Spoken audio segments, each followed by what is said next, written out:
विधानसभा में आज cuisine cough syrup का मुद्दा गूंजा और इस पर मुख्यमंत्री योगी आदित्यनाथ ने विपक्ष को दो टूक जवाब दिया। सीएम ने साफ शब्दों में कहा कि उत्तर प्रदेश में कोजिन कफ सिरप से एक भी मौत नहीं हुई और इस पूरे मामले में किसी भी दोषी को बख्शा नहीं जाएगा। सदन में समाजवादी पार्टी पर तीखा हमला बोलते हुए मुख्यमंत्री ने लाइसेंस से लेकर अवैध लेन देन तक कई गंभीर आरोप लगाए। इतना ही नहीं, बुलडोजर कार्यवाही को लेकर भी विपक्ष को खुली चेतावनी दी।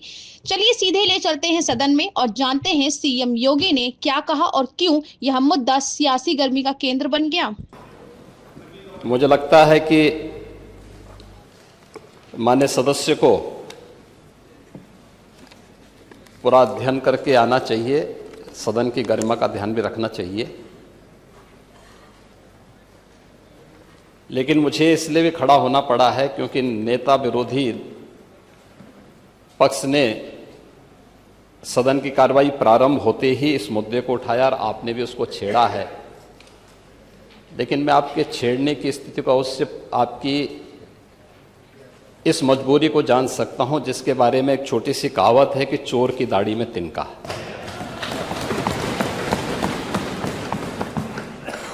प्रश्न है नकली दवाओं के सेवन से होने वाली मौतों के बारे में, जिसके बारे में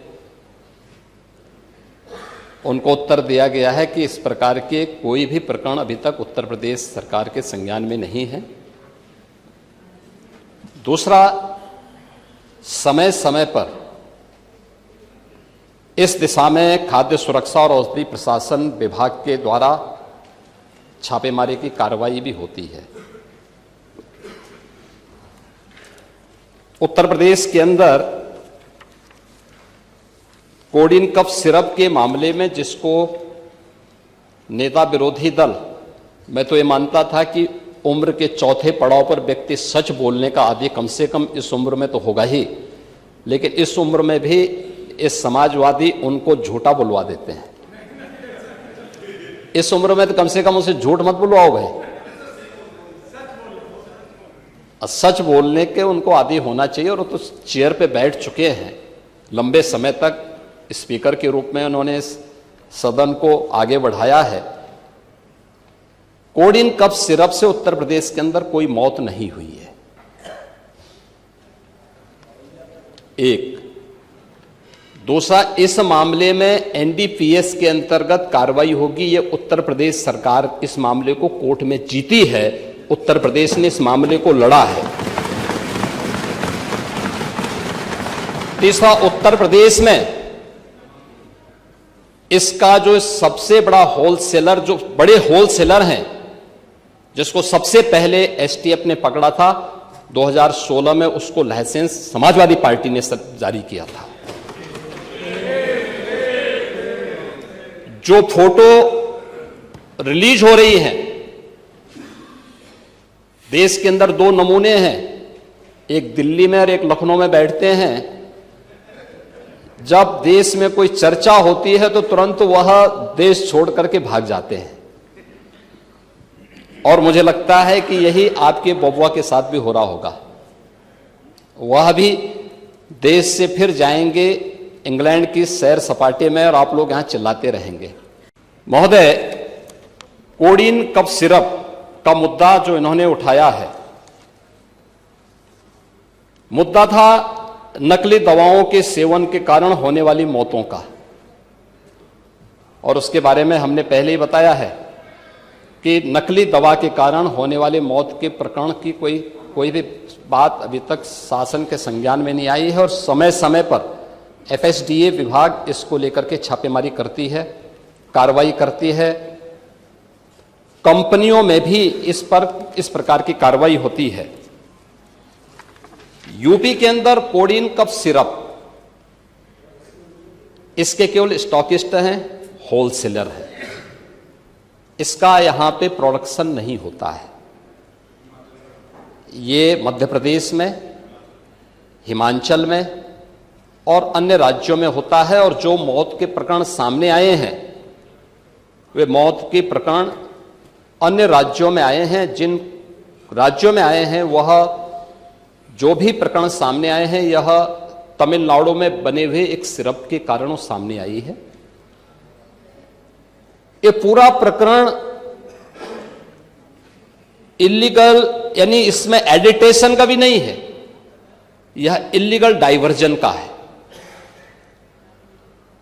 इस डाइवर्जन के माध्यम से इन होलसेलर ने, जिसमें सहारनपुर का भी है, गाजियाबाद का भी है, वाराणसी का भी है, लखनऊ का भी है और कानपुर का भी है, इन लोगों ने इसको उन देशों में पहुंचाया है, उन राज्यों में पहुंचाया है जहां मद्य निषेध है, लेकिन वहां पे नशे के आदी लोगों को इसको लेने की एक आदत सी है, तो वहां पर उसका दुरुपयोग किया गया है, जबकि बिना चिकित्सीय परामर्श के इसका सेवन नहीं हो सकता, खासतौर पर बच्चों के लिए।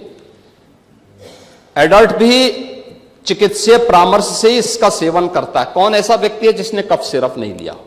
खांसी होती है, हर व्यक्ति लेता है, लेकिन चिकित्सीय परामर्श से उसमें लिखा जाता है।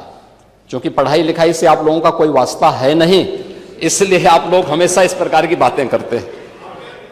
अब बात पहले अब सुन लीजिए ना, आपने पूरी बात बोली तो हम लोगों ने आपकी बात सुनी, आप लोग चिल्लाते रहे तब भी हम आपकी बात सुनते रहे।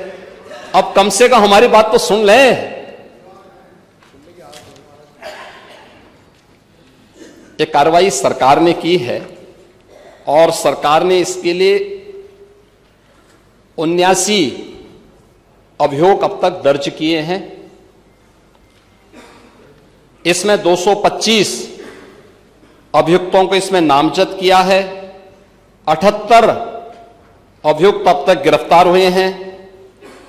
134 फर्म पर एक छापेमारी की कार्रवाई हुई है और इसमें अब तक जिन क्षेत्रों में ये आई हुई अलग अलग राज्यों से जुड़े हुए यह सभी केंद्र हैं, और मुझे लगता है अगर आप इसकी गहराई में जाएंगे तो घूम फिर करके वही मामला है कि वो कहीं ना कहीं कोई ना कोई समाजवादी पार्टी से जुड़ा हुआ नेता या उनसे जुड़ा हुआ कोई ना कोई व्यक्ति उसकी चपेट में आता है। और इलीगल ट्रांजैक्शन भी जो हुआ है वह भी आपकी लोहिया बहाने के एक पदाधिकारी के अकाउंट के माध्यम से हुआ है।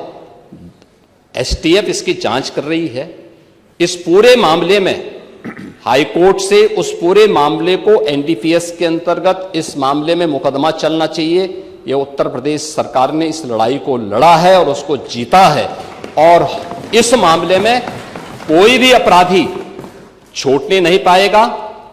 और चिंता मत करिए, समय आने पर बुलडोजर एक्शन भी, उसकी तैयारी भी रहेगी।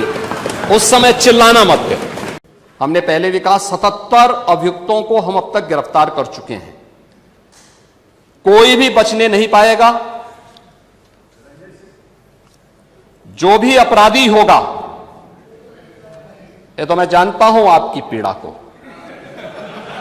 क्योंकि जब सरकार की कार्रवाई अपने अंतिम उस तक जाएगी तो आप में से बहुत सारे लोग फतिया पढ़ने के लिए जाएंगे वहां, तो आपको फतिया पढ़ने की लायक भी हम नहीं छोड़ेंगे। तब तक ऐसी कार्रवाई हम कर देंगे। इसके लिए महोदय हम लोगों ने एक एसआईटी गठित की है। प्रदेश के आईजी कानून लॉ एंड ऑर्डर की अध्यक्षता में एक एसआईटी गठित की है, जिसमें यूपी पुलिस और एफएसडीए के अधिकारी भी शामिल हैं पूरे प्रदेश भर में। और इसमें कार्रवाई हमारी निरंतर चल रही है, और जो भी इसमें दोषी होगा इसमें हमें इस कार्रवाई करने में कोई संकोच नहीं होगा। अब तक हमने कार्रवाई भी की है, और माफिया के खिलाफ कार्रवाई कैसे होती है, मुझे लगता है समाजवादी पार्टी से अच्छा कोई दूसरा उसका जो है जानकार नहीं होगा। समाजवादी पार्टी तो उसके बारे में बहुत अच्छी तरह पहले से परिचित है कि कैसे माफिया के खिलाफ कार्रवाई होनी चाहिए, और समाजवादी पार्टी की तड़पड़ाहट वह हम उसके माध्यम से समझ सकते हैं। और मैं इस सदन को इस बात के लिए आश्वस्त करता हूं कि इस मामले में जो भी अपराधी होगा उस अपराधी के खिलाफ जितनी सख्त कार्रवाई होगी उत्तर प्रदेश सरकार उतनी सख्त कार्रवाई करेगी। लेकिन मैं समाजवादी पार्टी से इस बारे में जरूर कहूंगा कि वह गुमराह करना छोड़े।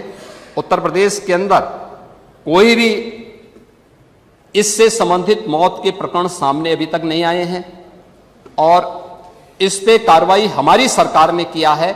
आपकी सरकार ने उन्हें लाइसेंस दिया था उनके इल्लीगल गतिविधियों को आगे बढ़ाने के लिए। समाजवादी पार्टी की सरकार ने 2012 से 16 के बीच में सारे इल्लीगल कार्यों